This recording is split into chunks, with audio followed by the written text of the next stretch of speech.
আসসালামু আলাইকুম এভরিওয়ান। ছোট্ট একটি ব্লগ ভিডিও আপনাদের সাথে শেয়ার করব। যেহেতু আমার যৌথ সংসার শ্বশুর-শাশুড়িকে নিয়ে থাকি, সেই জন্য তাড়াহুড়া করে রান্নাটা কমপ্লিট করে নিতে হয় আমাকে। তবে একপাশে রাইস কুকারে ডাল রান্না করে নিয়েছি, ফোড়ন দেওয়া বাকি আছে। অন্য পাশে রাইস কুকারে ভাত রান্না করে নিয়েছি।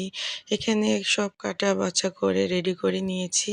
এখন রান্না করার পালা। ধনিয়া পাতা গুঁড়া বাছাই করে নিয়েছি, ধুয়ে পরিষ্কার করে রেখেছি। মাছ ভেজে নিয়েছি, টমেটো দিয়ে শুকনো করে চচ্চড়ি করে নেব। সিম সিদ্ধ করে নিয়েছি লবণ দিয়ে, খুন্তি দিয়ে চটকিয়ে পেঁয়াজ ভেজে বাগার দেব। আর রান্না রেডি হতে না হতেই শ্বশুর শাশুড়িকে নিচতলায় খাবার দিয়ে আসলাম তাড়াহুড়া করে, কারণ আমার শ্বশুর টাইম মেনটেন করে খাবার খায়।